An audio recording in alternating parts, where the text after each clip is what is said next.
What's up, Taiwan? I'm Yvonne with 10 minutes of news from here in Taiwan and around the world.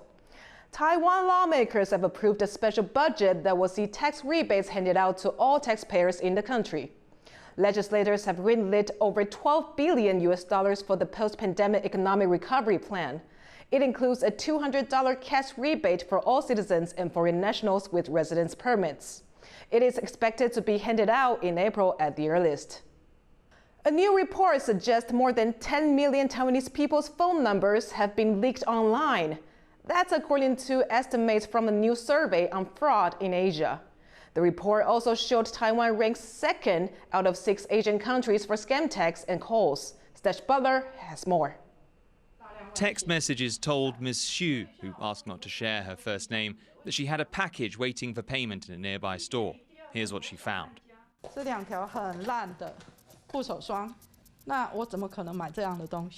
By the time she'd opened the package, it was already too late. Ms. Xu found she had no way of getting a refund, and the whole sale was a scam. Ms. Xu's experience is all too common, and if you have a phone in Taiwan, then you get used to the steady stream of scam texts and scam calls. Nowadays, there are some apps that help to block some of them, but people's phone numbers are still out there in scammers' hands, and a new survey backs that up. According to the report by tech company GoGoLook, about 65% of Taiwanese phone numbers have been leaked online. That means more than 10 million people have had their numbers shared. Taiwan is second only to Malaysia, where 73% of numbers have been leaked.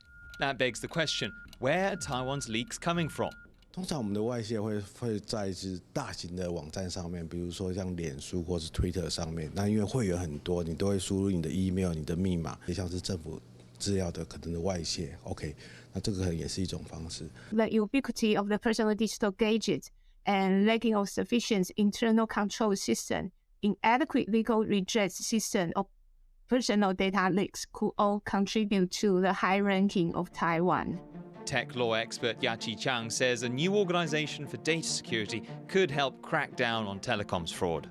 Now the government is proposing to set up an independent data protection body to take charge of the personal data protection.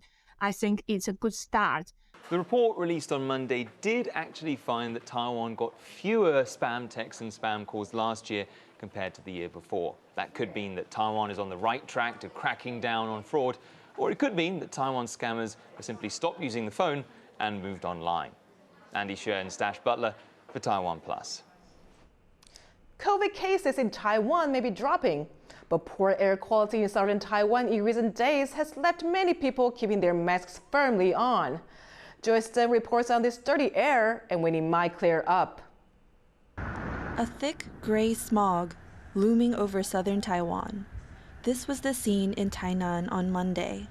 The area's air quality has been poor the last few days.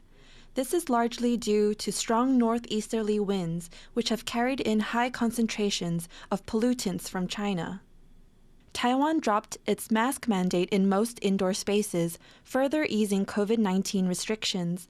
Still, many residents in the south have opted to tighten their masks due to the haze. 空气的品质都模糊，口罩拆下来吗？不会啊，为什么？为什么？保护自己。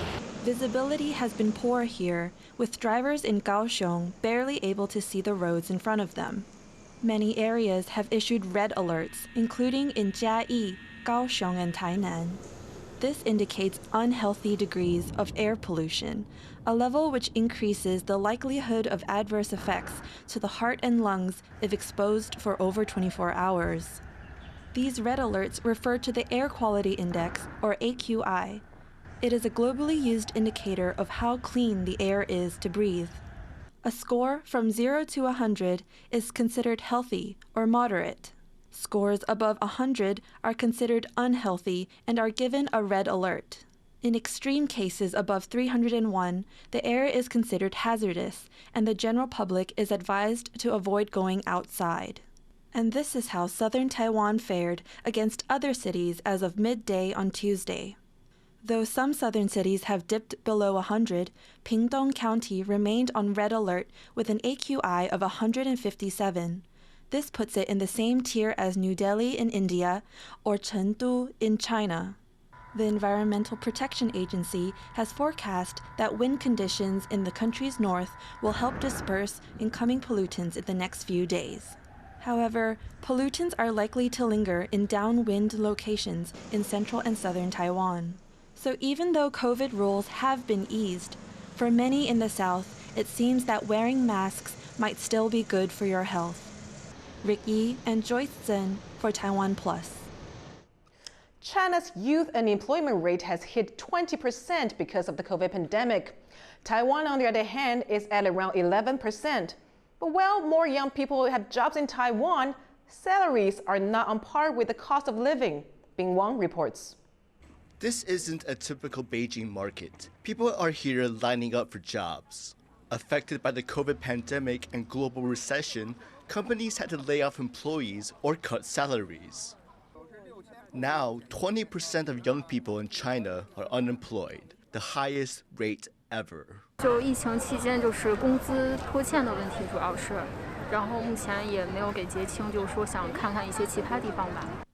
Job seekers say they're willing to take what they can get, and this month alone, there have been 40 job fairs in Beijing.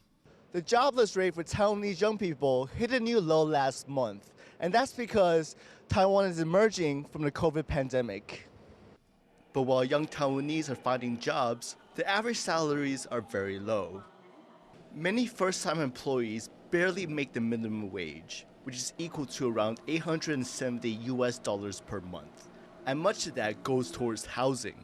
Right now, because the minimum wage is inadequate for the cost of living, we have a gap where people have to save for housing and therefore they cannot spend for other basic necessities. So they might still spend on food and clothing, but they might cut down on healthcare, on education, for example. Despite the rapid growth of its GDP and a yearly increase in minimum wage, Taiwan still lags behind neighbors like Japan and South Korea.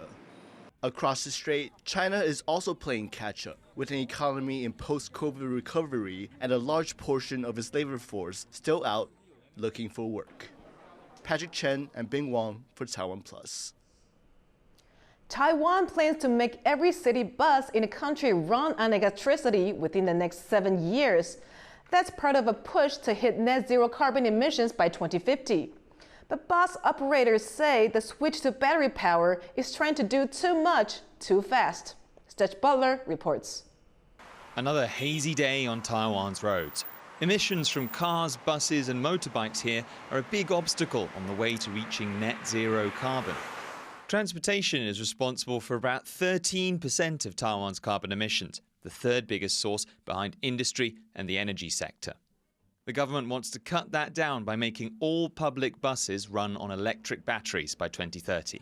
But all those batteries will need recycling when they're spent. Authorities say they're confident they can meet the additional recycling demands. 我们最近也有业者申请那我们预估还有3家业者在扩充量能当中那在2025年左右应该量能可以到达9000吨左右啦。But recycling capacity is not the only issue. Bus operators say they're also worried about safety. That's after an electric bus caught fire in New Taipei last year for no apparent reason. 是提心吊胆，是非常的惶恐。我们国家推动电动公车，这个美意固然是很好，但是应该要放慢、放稳，求安全。Operators like Li Jianwen also say it's a struggle to find the extra parking space to fit electric charging points, not to mention the cost of buying the buses themselves. Add to that a looming energy crunch as Taiwan winds down its nuclear power stations, and the country's electric bus revolution may be facing more than a few bumps in the road. Klein Wang and Stash Butler for TaiwanPlus. Thank you for watching What's Up Taiwan. Remember to download the TaiwanPlus app for more stories from Taiwan and around the world. Finally today, have a look at these orange trumpet vines and cherry blossoms in Taiwan. I'm Yvonne Yang. Take care and see you next time.